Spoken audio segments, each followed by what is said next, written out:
দশম অধ্যায়ের শুরুতেই তোমরা দেখতে পাচ্ছ এখানে 10.1 নামে একটা হেডিং দেওয়া আছে।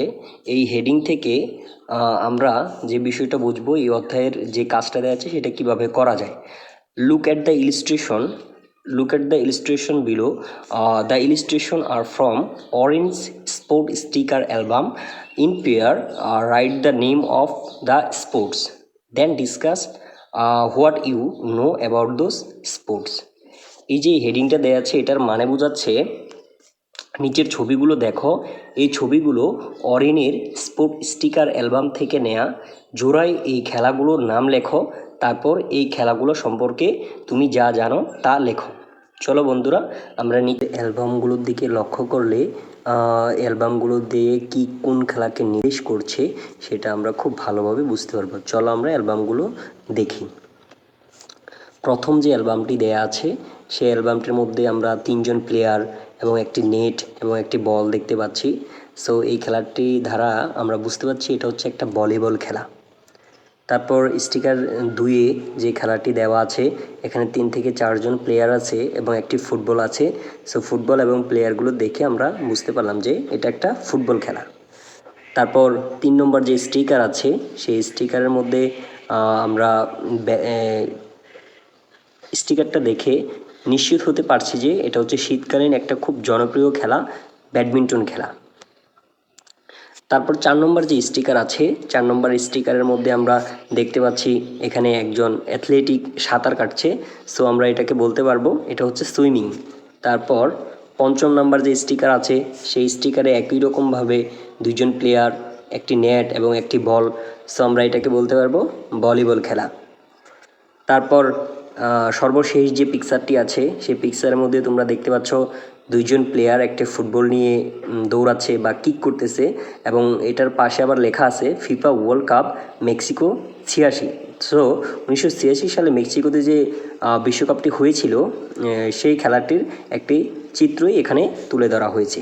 তো প্রিয় শিক্ষার্থীরা, তোমরা যাতে এগুলো খুব আরও ভালোভাবে বুঝতে পারো এবং এটার বানানগুলো খুব সুন্দর করে লিখতে পারো সেই জন্য আমি আলাদাভাবে এই চিত্রগুলোর নিচে নাম সংযোজন করে দিয়েছি, অ্যাড করে দিয়েছি। তো তোমরা সহজেই যাতে এইগুলোর থেকে লিখতে পারো। চলো আমরা ওটা দেখে আসি। প্রিয় শিক্ষার্থীরা, তোমরা দেখতে পাচ্ছ এই যে খেলা 1 নম্বর যে চিত্রটি ছিল সেই চিত্রে যে খেলাটি দেয়া আছে সেটার নিচে আমি সুন্দর করে লিখে দিয়েছি ভলিবল। তারপর 2 নম্বর যে চিত্রটি আছে 2 নম্বর চিত্রের এখানে আমি সুন্দর করে লিখে দিয়েছি ফুটবল। 3 নম্বর চিত্রের ক্ষেত্রে দেখো এখানে লেখা আছে ব্যাডমিন্টন। ঠিক একইরূপভাবে নিচে সবগুলোকেই আমি কিন্তু নামগুলোকে অ্যাড করে দিই। শিক্ষার্থী বন্ধুরা, আমরা 10.2 এর মধ্যে কী দেয়া আছে সেটা দেখে নিই। 10.2-এ হেডিংটি হচ্ছে ask an answer following the question with your friends, then share your answer with the class. নিচের প্রশ্নগুলো তোমার বন্ধুকে জিজ্ঞাসা করো, তারপর প্রশ্নগুলো শ্রেণীকক্ষে শেয়ার করো। চলো বন্ধুরা, কি প্রশ্নগুলো দেওয়া আছে সেগুলো আমরা ভালো করে দেখে নিই। প্রশ্ন নম্বর 1, এটা হচ্ছে what type of sport do you like to play in school? তুমি স্কুলের মধ্যে কোন ধরনের খেলাগুলো পছন্দ করো? তাহলে প্রিয় শিক্ষার্থী বন্ধুরা, তোমরা এখানে 2 ধরনের খেলা আছে, একটা হচ্ছে ইনডোর গেমস, একটা হচ্ছে আউটডোর গেমস। তাহলে যারা ইনডোর গেমস পছন্দ করো তারা ইনডোর গেমস দিবা, যারা আউটডোর গেমস পছন্দ করো তারা আউটডোর গেমস দিবা। তবে এই উত্তরটা কীরকম হতে পারে সেই জন্য আমি একটা স্যাম্পল সেন্টেন্স বলে দিচ্ছি। তুমি দিতে পারো I like to play indoor games in our school. আর যারা আউটডোর গেমস পছন্দ করো তারা দিতে পারবা I like to play outdoor games in our school. তারপর দ্বিতীয় প্রশ্ন, হোয়াট আর দে? সেই খেলাগুলো কি, সেগুলো কি? তাহলে যারা ইনডোর গেমস পছন্দ করো তারা দিতে পারবা লুডো, ক্যারাম অথবা টেবিল টেনিস। এগুলো হচ্ছে ইনডোর গেমসের মধ্যে। তারপর যারা আউটডোর গেমস পছন্দ করো তারা তোমরা দিতে পারবা ক্রিকেট, ফুটবল, তারপর আদার্স যেগুলো আউটডোর গেমের মধ্যে পড়ে। প্রিয় শিক্ষার্থী বন্ধুরা, 3 নম্বর কোয়েশ্চনের মধ্যে তোমরা দেখতে পাচ্ছ হোয়েন ডু ইউ প্লে?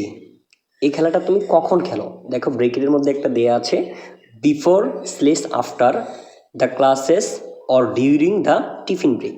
তো তুমি কি এই খেলাগুলো ক্লাসের আগে খেলো নাকি পরে খেলো, অথবা তুমি এটা কি তোমার টিফিন পিরিয়ডের সময় খেলো? প্রিয় শিক্ষার্থী বন্ধুরা, আমরা 14 নম্বর কোয়েশ্চনটা দেখতে পাচ্ছি, whom do you usually play with? তুমি সাধারণত এই খেলাগুলো কাদের সাথে খেলো? তাহলে এই খেলাগুলো সাধারণত আমরা আমাদের বন্ধুদের সাথে খেলি।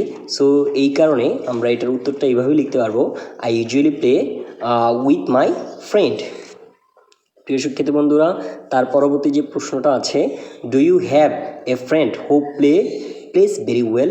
তোমার কি এমন কোনো বন্ধু আছে যে অনেক ভালো খেলে?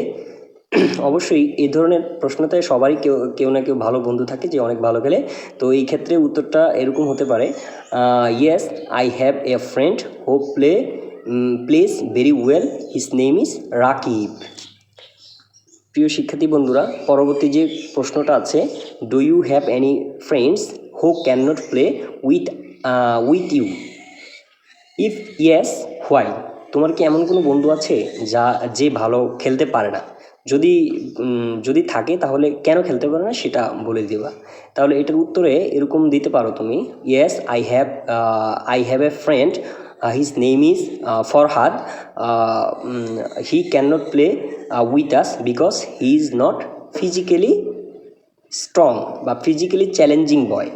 সো এই যে আমরা প্রশ্নগুলো পড়লাম এবং স্যাম্পল উত্তরগুলো দেখলাম, এই প্রশ্ন এবং স্যাম্পল উত্তরগুলোর মধ্যে তোমরা একটা ডায়লগ তৈরি করতে হবে, কথোপকথন তৈরি করতে হবে, যেটা তোমরা সবার ক্লাসে শেয়ার করতে হবে।